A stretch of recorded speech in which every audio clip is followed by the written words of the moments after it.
দেখতে পাচ্ছেন উত্তরপ্রদেশ পরিবহন নিগমের সংস্থা। এখান থেকে মোটামুটি বারসানার বাস চলে, প্রচুর লোক দাঁড়িয়ে আছে। এখান থেকে মথুরা যাওয়া যায়, বিভিন্ন জায়গায় হিমাচল যাওয়া যায়, অনেক জায়গার বাস ছাড়ে কিন্তু, ঠিক আছে। এখান থেকে দিল্লি আগ্রারও বাস ছাড়ে, তো বড় বড় বাস স্ট্যান্ড।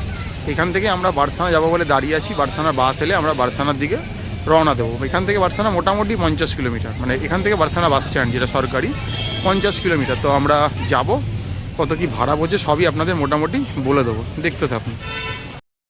দেখতে পাচ্ছেন আমরা যে আপনাদের বাস স্ট্যান্ডটা দেখালাম, উত্তরপ্রদেশ পরিবহন নিগমের যে বাস স্ট্যান্ড, সেই বাস স্ট্যান্ড থেকে আমরা মথুরার উত্তরপ্রদেশ পরিবহন নিগমের যে বাস স্ট্যান্ডটা দেখালাম, যে মথুরা বৃন্দাবন যে বাস স্ট্যান্ডটা রয়েছে, সেই বাস স্ট্যান্ড থেকে আমরা এবার উঠলাম বারসানার বাসে। বারসানা এখান থেকে মোটামুটি এক্সপেক্টেড 50 কিলোমিটার মতো পথ। এবার ইলেকট্রিক বাসও চলে, আবার আমাদের যেমন নর্মাল বাস হয় সেরকম বাসও চলে। তো আমাদের বাস একটু বেগ পেতে হলো, অনেকক্ষণ পর বাস এলো, তো ডাইরেক্ট বারসানার বাসই পেয়েছি। ডাইরেক্ট বারসানা অব্দি যাবে বাসটা। তো সেই বাসে মোটামুটি আমরা উঠে পড়েছি। টিকিট কত এখনও জানি না, টিকিটটা এলে কাটলে বলবো আপনাদেরকে। বাসে মোটামুটি ব্যাগপত্র রাখার জায়গা রয়েছে, প্রচুর লোক উঠেছে, যারা গিয়ে থাকবে বা আবার ফিরে আসবে আমাদের মতো এরকম অনেকেই উঠেছে। তো আমরা সিট পেয়ে গেছি। আশা করছি ঘন্টাখানেক বা 1 ঘন্টা 15 মিনিট মতো সময় লাগবে হয়তো পৌঁছাতে আমাদের। তো দেখা যাক কখন কি আমরা পৌঁছাচ্ছি। তো রাস্তায় দেখুন গাড়ি চলমান থাকবে, সব পয়েন্টে দেখাতে পারবো নট নেসেসারি, হয়তো এটা বাইপাস ধরে যাবে। একটা হয় যে বাস গোবর্ধন হয়ে বাইফার্কেট হয়ে যায়, একটা হচ্ছে কি বাইপাস হয়ে যায়, দুটো আলাদা আলাদা যায়। গোবর্ধন হয়ে গেলে একটু সময় লাগে, আর ডাইরেক্ট বাইপাস হয়ে গেলে একটু সময় কম লাগে। তো টিকিট কাটলে এখানে টিকিটে লেখা থাকে, বলে দেবো যে কত কী পড়ছে আপনাদেরকে। তো মোটামুটি বেরিয়ে বললাম বারসানার পথে, যেখানে রয়েছে আমাদের রাধার জন্মস্থান বলতে পারেন, যেখানে রাধার বেড়ে ওঠা, রাধা বড় হওয়া। তো রাধে রাধে বলতে বলতে আমরা এবার চললাম এই মুহূর্তে বারসানার পথে। যদি সুযোগ সময় হয় তাহলে আমরা চেষ্টা করবো ওখান থেকে নন্দগাঁও, আর কি যেটা আর কি বলতে পারেন কৃষ্ণের বড় ছোটোবেলাটা এখানে কেটেছে সেই জায়গাটা। জন্ম হয়তো মথুরায় হয়েছে, কিন্তু আপনারা ভালো করে জানেন যে সেই বাসুদেব যখন কারাগার খেয়ে খুলে নিয়ে গিয়ে তাকে যখন নন্দগ্রামে রেখে আসে, সেই নন্দগ্রামে কিন্তু সে বড় হয়েছে। সেই নন্দগ্রামের ইতিহাসও তুলে ধরার চেষ্টা করবো। তো দেখছি আগামীতে কী কী অপেক্ষা করে রয়েছে। সময় হাতে অল্পই রয়েছে, কারণ শীতকাল, দাদি সন্ধে নামছে, দাদি যেতে পারবো, তাদের দেখাতে পারবো। তো দেখছি কী অপেক্ষা রয়েছে, সবটাই তুলে ধরার চেষ্টা করবো। দেখতে পাচ্ছেন বাস পুরো ভর্তি রয়েছে, লোক দাঁড়িয়েও রয়েছে। কারণ এখানে এরকমভাবেই বাস চলে, আমার মতো তো ঘন ঘন বাস চলে না। বাস কিন্তু চলেছে দুর্বার গতিতে বৃন্দাবন থেকে বারসানার পথে। দেখতে পাচ্ছি দুর্বার গতিতে বাস চলেছে। আমরা বাসে বসে রয়েছি, আমরা বারসানা যাবো বলে। তো আমাদের বাসে এক একজনের টিকিট করলো 76 টাকা। দেখুন যে সরকারি ওই যে পরিবহন নিগমের যে বাসগুলো, ছোটো ছোটো বাসগুলো চলে, ওগুলোতে গেলে মোটামুটি আপনার পড়ে হচ্ছে 65 রুপিস, 65 টাকা। কিন্তু এটা উত্তরপ্রদেশ পরিবহনের যে বড় রাষ্ট্রীয় পরিবহনের যে বাসগুলো চলে লং রুটে, সেই বাসগুলোতে গেলে আপনার পড়ছে গিয়ে 76 টাকা। তো এই মুহূর্তে আমার ভাড়া পড়লো 76 টাকা এক একজনে, মানে দুজনে আমাদের বললে 152 টাকা। 152 টাকার বিনিময়ে আমরা বৃন্দাবন থেকে চলে যাচ্ছি কিন্তু বারসানা, যেখানে আর কি আমাদের রাধাজি গ্রাম আর কি, বা লাডলিজি বলে, কেউ রাধাজি বলে, কেউ লাডলিজি বলে, কেউ রাধারানী বলে। সেই বারসানায় কিন্তু আমরা চলে যাচ্ছি মাত্র 76 টাকার বিনিময়ে পার হেড এক একজন। তো চলুন গিয়ে পৌঁছাবো। রাস্তা কিন্তু মোটামুটি খুব সুন্দর, মানে একদম নিট অ্যান্ড ক্লিন, পরিষ্কার, গাড়ি দুর্বার গতিতে ছুটছে। আমরা চলেছি বারসানার পথে। বারসানাতে এসে নামলাম বাস স্ট্যান্ডে। মোটামুটি 1 ঘন্টা 15 মিনিট মতো মিনিমাম লাগে আসতে, কারণ রাস্তায় দুবার মোটামুটি একটা লেভেল ক্রসিং পড়ে, সেগুলো টপকে আসতে হয়। তো এসে দেখুন এখান থেকে এসে ম্যাক্সিমাম 200 মিটারের মধ্যে হচ্ছে গিয়ে আমাদের রাধারানী। আর এখান থেকে যদি নন্দগাঁও যেতে চান, যেখানে আর কি আমাদের বলতে পারেন কৃষ্ণ বড় হয়েছে, সেই যে নন্দবাবার বাড়িতে, সেটা মোটামুটি এখান থেকে 8 থেকে 9 কিলোমিটার। ওখানে আরও 2-1টা মন্দির মোটামুটি দিয়ে দেখায়। তো সেটা মোটামুটি আপনাকে এই টোটো করে যেতে হবে। টোটো, অটো, বিভিন্ন জিনিস পাওয়া যায়, ইলেকট্রিক গাড়ি, ব্যাটারি গাড়ি। তো নিয়েছি। এবার এটা মোটামুটি ওরা বলে সবারই 100 টাকা নেব, আর যদি রিজার্ভ করেন তাহলে 300-400 চায়। তো আমরা শেষবেলায় এসেছি অনেক দরাদরি করে, একটা 250 টাকা একটা গাড়ি পেয়েছি, যে আমাদেরকে মোটামুটি 3-4টে স্পট নন্দগ্রামে ঘুরিয়ে এনে এই রাধারানী মন্দিরের সামনে ছেড়ে দেবে। তো মোটামুটি যাচ্ছি। এটা একদম বলতে পারেন একদম গ্রামের ভেতর দিকেই হবে আশা করা যাচ্ছে, প্রথমবারের জন্যই যাচ্ছি। তো দেখা যাক কী পাই, কী দেখা যায় ওখানে। তো এই মুহূর্তে কিন্তু আমরা চলেছি নন্দগ্রাম, মানে যেখানে বলতে পারেন নন্দ বাবার, যেখানে দশদার কাছে, যেখানে কৃষ্ণ কিন্তু ছোটোবেলায় বড় হয়েছে, যেখানে ননি চুড়িয়ে খেত, এই যে সবাইকে পিছনে লাগতো, সবারই হাড়ি ফাড়ি দিত, এইসব করতো, সেই সব জায়গাগুলো। এখন কতটা যতটা দেখি আমরা সিনেমায় দেখি, টিভিতে দেখি, তার সাথে মিল হবে তার তো জানা নেই। তো চলেছি, তো দেখবো ওখানে কী কী দেখাচ্ছে। ওই নন্দমহলটাতে বলছে তো নিয়ে যাবে। এটা যার জন্য পুরোপুরি আমরা ওদের ওপরই নির্ভরশীল, গাড়িওয়ালাটা যা বলেছে সেটাই। তো যাই দেখছি, দেখতে পাচ্ছি এখন টোটো ভাইটা আমাদের নিয়ে এসে টোটো করে আমরা চলে এসেছি এই মুহূর্তে, দেখতে পাচ্ছেন একটা জায়গা দের কদম বলে এখানে। তো এই যে চলে এসে যে জায়গাটা, এই জায়গাটার নাম হচ্ছে দের কদম। বলা হয় যে কৃষ্ণ যখন থাকতো সেই সময়কার কথা বলছি। এই জায়গাটা দেখছেন, এই জায়গাটা হচ্ছে কি দের কদম। বলা হয় এখানে যখন কৃষ্ণ থাকতেন সেই সময় যখন কৃষ্ণ এসে এখানে বাঁশি বাজাতেন, তো ওনার বাঁশির সুরে যত রকমের গরু বাছুর যত প্রকৃতির ডাকে আর কি সবাই সেখানে জড়ো হতেন। তো এই হচ্ছে সেই জায়গাটা, যেটার নাম হচ্ছে গিয়ে দের কদম। আমরা রয়েছে এখন নন্দগাঁও। নন্দগাঁও সবাই জানি আমরা যে শ্রীকৃষ্ণের জন্মভূমি এবং মানে চারণভূমি বলা যেতে পারে। এখানে গোচারণ করতেন শ্রীকৃষ্ণ, সেই চারণভূমি শ্রীকৃষ্ণের পুণ্যভূমি, সেখানে রয়েছি। তা এই যে জায়গাটাতে এসে দাঁড়িয়েছি এটা হচ্ছে দের কদম বলা হয় এই জায়গাটাতে। এখানে কদম গাছ ছিল সেই সময়, আজ তো আর সেসব কোনো কিছুই নেই। সেই সময় কৃষ্ণের স্বর্ণমোহিনী বাঁশি, কৃষ্ণের নানা রকম বাঁশি আছে, তার মধ্যে স্বর্ণমোহিনী বাঁশি কৃষ্ণ যখন বাজাতেন, তো সেই কৃষ্ণের স্বর্ণমোহিনী বাঁশিতে হাজার হাজার শয়ে শয়ে গরু এসে কৃষ্ণের কাছে এসে একদম তাকে ঘিরে ধরতো। সেই বাঁশি এত তার সুন্দর, তার মানে সুরেলা, সেই সুরে কৃষ্ণ বাজাতেন সেই বাঁশি, গরুরা এসে তার কাছে এসে একদম তাকে কৃষ্ণকে ঘিরে ধরতো।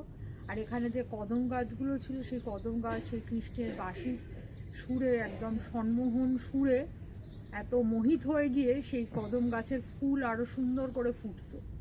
এই হচ্ছে এই জায়গাটা মানে বিশেষ তাৎপর্য। এবং আজও বলা হয় এই কথা যে এখানে যারা এখনো আছেন, সেবায়িত যারা আছেন এখানে, রূপ গোস্বামী বলে আমরা হয়তো অনেকেই জানি, একজন বিখ্যাত সেবক, মানে বৈষ্ণব ধর্মের একজন বিখ্যাত রূপ গোস্বামী, যিনি ছিলেন কৃষ্ণের বড় ভক্ত। তিনি সেই সময় এখানেই এসে মানে কৃষ্ণের প্রচুর মানে তপস্যা, তার প্রচুর সাধনা এখানে করেছিলেন এবং সিদ্ধি লাভ করেছিলেন। পরবর্তীকালে রূপ গোস্বামীরই পরবর্তী বংশধর তিনি ছিলেন সনাতন গোস্বামী।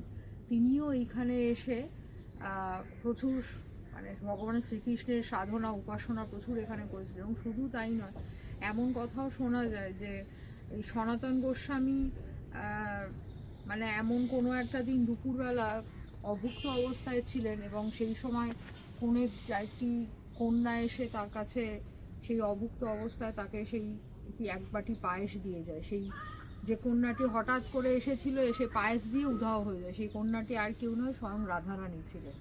তো এইখানে রাধা কৃষ্ণের মিলনস্থলও বলা যেতে পারে এবং এখানে গোচারণ ভূমি ছিল। এখানে সেই সময় শ্রীকৃষ্ণ গরু নিয়ে চড়াতেন। 9 লাখ গরু, ভাবতে পারছেন, একটা দুটো নয়, যা এখান থেকে জানতে পারছি। আর এখানে কিন্তু চারপাশে দেখতে পাচ্ছি প্রচুর ময়ূর, অনেক পাখি ঘুরে বেড়াচ্ছে। না বোঝা যাচ্ছে যে আজও সেই টানটা এখনও রয়েছে, যার জন্য এটা হচ্ছে। তো এটা আমরা দেখতে এলাম। আপনারা যদি কেউ বারসানা আসেন, ওখান থেকে 9 কিলোমিটার দূরে নন্দগাঁও আসবেন, একটা টোটো ভাড়া করে, সেই টোটোওয়ালারাই আপনাকে এগুলো ঘুরিয়ে ঘুরিয়ে দেখাবে। তো চলুন আর কি দেখা যাক। এখনও যেখানে নন্দমহল সেটা দেখাবো আপনাদের, দেখতে থাকুন। দেখতে পাচ্ছেন আশেশ্বর মহাদেবের মন্দির আমরা এসেছি। বলা হয় যে যখন মহাদেব এই স্বয়ং কৃষ্ণকে দেখবে বলে এই নন্দগাঁওতে এসেছিল, তখন যশোদা মা বলেছিল যে না, তোমার এখন দেখা হবে না, তুমি এখন নন্দ মহল থেকে চলে যাও। তো সেই জন্য এইখানে এসে নাকি মহাদেব মানে আশায় আশায় বসেছিল, মানে হিন্দিতে বললে আশ লাগাকে ব্যাটে থে। তো সেই জন্য এই জায়গাটার নাম হচ্ছে কি আশেশ্বর মহাদেব মন্দির। তো ভেতরে মন্দিরে যাওয়া যাবে, ছবি তুলতে হবে যাই না। এখানে কিন্তু প্রচুর আগ বিক্রি হচ্ছে দেখতে পাচ্ছি। এই হচ্ছে গিয়ে আশেশ্বর মহাদেব মন্দির, যেটা হচ্ছে নন্দগাঁওতে। তো চলুন আমরা ভেতরে যাবো, গিয়ে দর্শন করবো। দেখতে পাচ্ছেন আশেশ্বর মহাদেব মন্দির, যে আশ লাগিয়ে বসেছিল যে কৃষ্ণের সঙ্গে দেখা করবে বলে, তাই জন্য এর নাম আশেশ্বর মহাদেব মন্দির। ওখানে শিবের মূর্তি রয়েছে, এখানে শিবের লিঙ্গ রয়েছে, ডাইরেক্ট ছুঁয়ে আপনি পুজো করতে পারবেন, সেটা আপনার ব্যাপার করবেন। এই হচ্ছে কি নন্দগাঁওয়ের একটা প্রসিদ্ধ জায়গা। আসতেই নন্দগাঁও বাড়ি যাওয়া বলে তো এইখানে 100 সিঁড়ি ভেঙে আমাদেরকে যেতে হবে। কিন্তু যা দেখছি চারপাশে প্রচুর বাড়িঘর হয়ে গেছে এখানে, এই দেখুন। তো বারসানায় যাওয়ার সময় 200 সিঁড়ি ভাঙতে হয় মন্দিরে যেতে গেলে, আর এখানে নন্দগাঁও মন্দির যেতে গেলে, মানে মন্দির বলবো না ঠিক আছে, প্যালেসটা রাজপ্রাসাদ, 100 সিঁড়ি ভাঙতে হবে। তারপরে গাড়িওয়ালা নামিয়ে দিল, তো বললে 100 সিঁড়ি ভেঙে উপরে যেতে হবে। পাচ্ছেন প্রচুর দোকান পড়বে গলিগলিতে, যেমন হয় বেনারসে গলিতে আমরা দেখি। তো সেরকম এই এসে গেছি কিন্তু একদম মেন বাড়ির সামনে, মহলের সামনে আর কি। কিন্তু চারদিকে এত জিনিস হয়ে গেছে আর পুরো মহলটা দেখতে পাওয়া যাচ্ছে না। তো চলুন যাবো উপরে আস্তে আস্তে। প্রসাদ দিতে চাইলে এখান থেকে প্রচুর দোকান রয়েছে, ঠাকুরের জিনিসপত্র নিতে পারেন। আর সিঁড়ি ভেঙে আপনাকে যেতে হবে হচ্ছে গিয়ে নন্দমহলে। তো চলুন নন্দমহলে যাবো। আছেন এই মুহূর্তে আমরা চলে এসেছি নন্দগাঁওয়ের নন্দ মহারাজের নন্দ বাবার মন্দিরে। খুব সুন্দর করে সাজানো এই মন্দির। এই দেখতে পাচ্ছি চারদিকে খুব সুন্দর নিরিবিলি পরিবেশ, কারণ এখানে খুব একটা লোকের আনাগোনা থাকে না, খুব কম সংখ্যক লোকই আসে, কেন খুব নিরিবিলি। তো আসবেন এই নন্দ বাবার মন্দিরে, আপনার সবার এখানে এলে ভালো লাগবে, খুব সুন্দর। আপনাদের চ্যানেলে প্রথমবারের জন্য রাধা আসছে।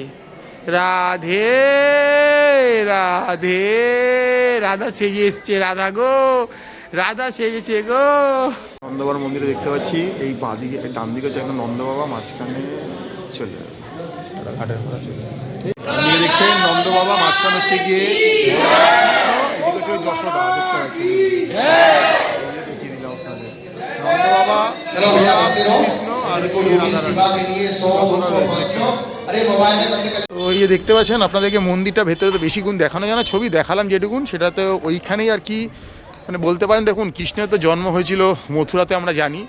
গোকুলে 2 বছর 3 মাস মতো হয়তো ছিল, কারণ ওখানে যখন কংস তার উপর বিভিন্ন রকম আঘাত হানছিল, তখন এই নন্দ বাবা কিন্তু কৃষ্ণকে নিয়ে কিন্তু এই নন্দগ্রামে চলে আসে। এই নন্দগ্রামে এসে তার নতুন করে তার এখানে ঠিকানা তৈরি করে, যাতে এখানে সে কংসের হাত থেকে কৃষ্ণকে বাঁচাতে পারে, এই আশাতে।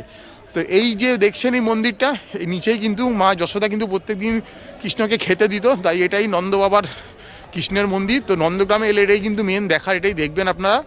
তো এখানে কিন্তু কৃষ্ণ 9 বছর 49 দিন মতো সময় ছিল। তারপর সে শিক্ষা গ্রহণ করতে অন্য যে গোকুলে মানে গুরুকুলে চলে যায় আর কি। তো এইভাবে আস্তে আস্তে বড় হয়, সব কিছু মিলিয়ে মিশিয়েই তার জীবন। তো যদি মথুরা বৃন্দাবন আসেন, অবশ্যই একবার কিন্তু এই নন্দগাঁও বারসানাতে আসবেন কিন্তু অবশ্যই। তো বারসানা হচ্ছে রাধার গ্রাম, আর নন্দগাঁও হচ্ছে গিয়ে শ্রীকৃষ্ণের গ্রাম। তো আমরা চেষ্টা করলাম আমাদের এই সিরিজে প্রত্যেকটা জিনিস আপনার সঙ্গে তুলে ধরার। তো ভেতরে নন্দ বাবা রয়েছে, মা যশোদা রয়েছে, বলরাম রয়েছে আর শ্রীকৃষ্ণ, কারণ 2 ভাই কিন্তু এখানে একসাথে বড় হয়েছিল। তো সেই তারা কিন্তু রয়েছে। আর এই ওপরটায় আসবেন, ওপরে আসার সিঁড়ি রয়েছে, ওপর থেকে মোটামুটি অনেকটা দূর দেখা যায়। তো আমরা দেখলাম, যদিও কুয়াশায় খুব ঢেকে রয়েছে ঠান্ডাতে। তো এই মোটামুটি তো এই মুহূর্তে আমরা রয়েছি বলতে পারেন বারসানার এখানে এসে নন্দগাঁওতে। আগে আসতে হবে বারসানা অবধি, তবে বারসানা থেকে আপনারা নন্দগাঁও আসতে পারবেন আর কি। সেখানে আমরা এসেছি। তবে আস্তে আস্তে আমরা আরও টুকটাক কিছু জিনিস দেখবো, দেখে আমরা আবার বৃন্দাবনে ফিরে যাব। ইয়ে দেখতে পাচ্ছেন, দেখে কি মনে হচ্ছে এটা প্রেম মন্দির? না, এটা কিন্তু প্রেম মন্দির নয়, এটা হচ্ছে গিয়ে বারসানার এখানে কীর্তি মন্দির। মানে বলা হয় কীর্তি হচ্ছে গিয়ে রাধার মা, সেই কীর্তি মন্দির নিয়ে এটা কি ঝাঁ চকচকে। সকালবেলা এলে একটা অন্য রূপ, রাত্রিবেলা এলে কিন্তু একটা অন্য রূপ। দেখতে পাচ্ছেন ক্ষণে ক্ষণে কিন্তু লাইট বদলাচ্ছে, পুরো মন্দিরটা কিন্তু বদলে যাচ্ছে। এটা বলতে পারেন প্রেম মন্দিরের আদলে তৈরি। মানুষ এখানে এসে দেখতে পাচ্ছেন আনন্দে বিহুল হয়ে পড়েছে, পাগল হয়ে পড়েছে, আনন্দ করছে। চারিদিকে একদম একটা আলাদাই মহল বলতে পারেন, প্রেম প্রেম ভালোবাসার মহল। তো এই মুহূর্তে রয়েছে কিন্তু আমরা কীর্তি মন্দির, যেটা বারসানা থেকে নন্দগাঁও যাওয়ার পথে পড়ে। অসম্ভব সুন্দর দেখতে লাগে, জাস্ট ফাটাফাটি। পাচ্ছেন খুবই সুন্দর করে এটা সাজানো গোছানো বানানো, কাজগুলো দেখতে পাচ্ছেন খুব সুন্দর। ভেতরে তো ফটোগ্রাফি করতে পারবো না, বাইরেটাই আপনাদের দেখিয়ে দিচ্ছি। দেখুন খুব সুন্দর করে করা। চলুন একটু দর্শন করে আসি। দেখতে পাচ্ছেন মন্দিরটা ভেতরটা ফাটাফাটি দেখতে। সবটা দেখাতে পারছি না, বারণ রয়েছে, কিছুটা দেখানোর চেষ্টা করছি। যেটুকুন জানতে পারলাম যে 2019 সালে এটার উদ্বোধন হয়েছে, মানে বলতে পারেন আর কি বলবো, আর 7-8 বছর হয়েছে মন্দিরটা খুলেছে। খুব সুন্দর, এখানটা এলে আপনার ভালো লাগবে। যারা মনে করেন যে বৃন্দাবনে এসে নিজেকে একটু সখীর মতো করে মেলে ধরবেন, কৃষ্ণের জায়গায় এসেছেন, তাদের জন্য কিন্তু পর্যাপ্ত জায়গা রয়েছে। দেখুন চারদিকে জায়গা ছড়িয়ে রয়েছে, আপনি এখানে এসে নাচ গান হই হুল্লোড় যেটা আর কি সখীরা করে থাকে কৃষ্ণের, সেগুলো করে তুলতেই পারেন। খুব ভালো লাগবে এলে, কিন্তু অবশ্যই আসবেন, অনেকটা সময় কাটাতে পারেন। মানে প্রেম মন্দিরের তো দেখুন অনেক পুরনো হয়ে গেছে, প্রেম মন্দির অনেক দিন ধরে অনেক লোক যাচ্ছে, বাট এটা আরও নিউলি একদম কনস্ট্রাকশন। দেখুন এই জায়গাটাও খুব সুন্দর করে করেছে, দেখুন এই দেখুন, ওয়াও ফাটাফাটি। মানে বাচ্চাদের তো খুবই ভালো লাগবে। দেখুন এখানে দেখুন রাধারানী সব কিছু এখানে তুলে ধরা আছে, ওয়াও ফাটাফাটি দেখতে। রাধারানী যে একই অঙ্গে সব কিছু, সেটাই কিন্তু এখানে ফুটিয়ে তোলা হয়েছে, দেখতে পাচ্ছি। অসম্ভব সুন্দর এই কীর্তি মন্দিরটা। আবার আপনাদেরকে ঘুরিয়ে একবার দেখিয়ে দিচ্ছি। যদি বলেন কীভাবে আসবেন, আবারও বলে দিচ্ছি, যখন বারসানা আসবেন, বারসানা থেকে যখন নন্দগাঁও যাওয়ার পথেই কিন্তু এটা দেখতে পাবে, রাস্তার ওপরই পড়বে, কোনো গলিগালাতে নয়, বিশাল বড় জায়গা জুড়ে তৈরি এই কীর্তি মন্দির। তো আবারও বলছি আসবেন, দেখতে ভালো লাগবে। আমরাও দেখলাম, এবার আস্তে আস্তে আমরা বেরিয়ে যাব। নামলাম, এখানে প্রচুর বাস রয়েছে আর এটাই পার্কিং জোন। আপনি যদি ব্যক্তিগত গাড়ি নিয়ে আসেন বা ট্যুর ট্রাভেলে গাড়ি নিয়ে আসেন তাহলে এটাই পার্কিং জোন। এরপর এখান থেকে আপনাকে এই টোটোতে করে যেতে হবে, মানে টোটো রাধারানী মন্দির করছে তো বললো সাবারি 10 টাকা করে, মানে বুঝতেই হবে 10 টাকা সাবারি বলছে, মানে একটুখানি আমরা চিনি না বলে রাতের অন্ধকার বলে আমাদের নিতে হলো, এছাড়া কোনো পথ নেই। তো ওরা মোটামুটি 4-5 জন হলে যাবে না, সবাই ঘোরাঘুরি করবে। তো এই হচ্ছে কি ব্যাপার, ছিল আছে 10 টাকা করে সাবারি। তো কখন পৌঁছাবো কী হবে জানি না, কতটা কী দেখাতে পারবো জানি না। তো আমরা এই মুহূর্তে চলে এসেছি কিন্তু রাধার গ্রামে, যে গ্রামে কিন্তু আমাদের এই রাধারানী বা কৃষ্ণের রাধা, কৃষ্ণের প্রেমিকা যে নামে ডাকুন না কেন তার এখানে জন্মস্থান, এখানেই বড় হওয়া, এখানেই তো সব কিছু। সেই রাধারানী মন্দিরে চলে এসেছি, এবার যাবো, গিয়ে দেখবো, তার সব কিছু আপনাদের তুলে ধরবো, বলবো। তো দেখতে থাকুন। আমাদের কিন্তু মথুরা, বৃন্দাবন, বার্সানা, গোবর্ধন সব কিন্তু একটা সিরিজ চলছে, ফলো করুন সিরিজটা, আপনাদের হয়তো ভালো লাগবে, আগামী দিন আপনাদের একটা গাইড হয়ে থাকবে।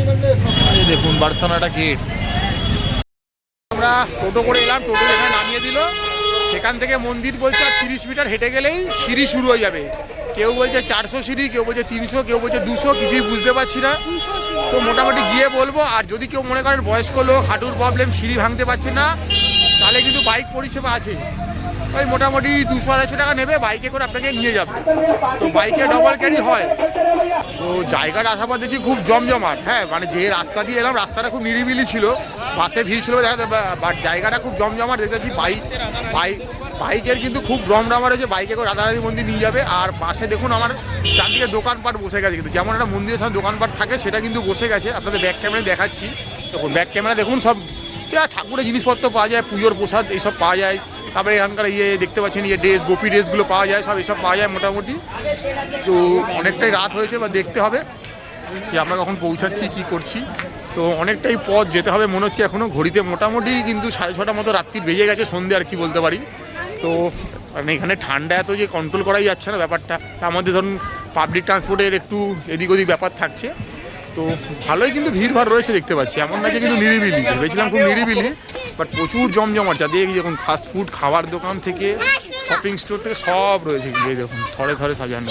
তো আমরা চলেছি বার্সানার রাধারানী মন্দিরে, মানে রাধার গ্রামে চলে এসেছি, আমাদের কৃষ্ণের সব থেকে প্রিয় যে সেই রাধারানীর শহরে চলে এসেছি বলতে পারেন। তো এবার আমরা চলেছি বার্সানার পথে।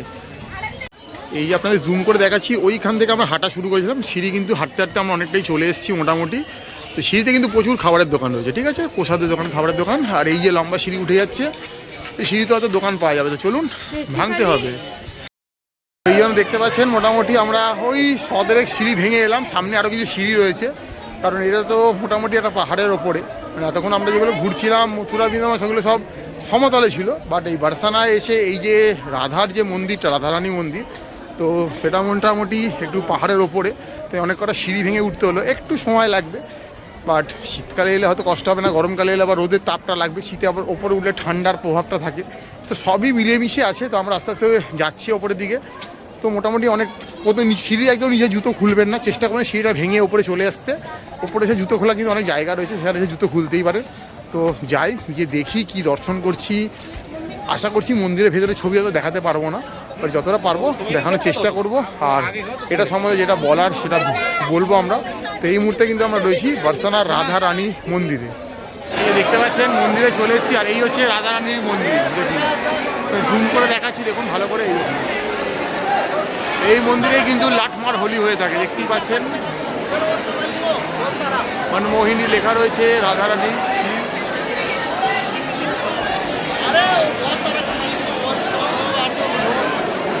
ভালো করে দেখে নিন, রাধারানী মন্দির দেখাচ্ছে।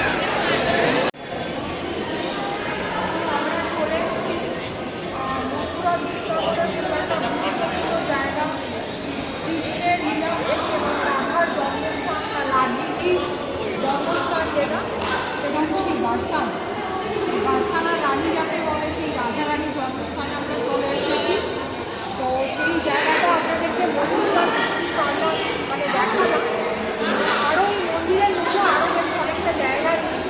বেসিক্যালি এই যে জায়গাটা, এই যে আমরা 200 সিঁড়ি অতিক্রম করে এই মন্দিরে পৌঁছাতে হয়, এটা একটা পর্বত। এই পর্বতটার নাম হচ্ছে ভানু পর্বত। কারণ এই জায়গার যিনি রাজা ছিলেন, তিনি ছিলেন রাধারানীর বাবা, রাজা বিষ্ণু। তারই নামে হচ্ছে এই জায়গাটার নাম ভানু পর্বত। তবে এই মন্দির সংলগ্ন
টোটোরমান তাদেরকে অনুমতি দেয় এবং তাদেরকে আর্থিক সহায়তা করে।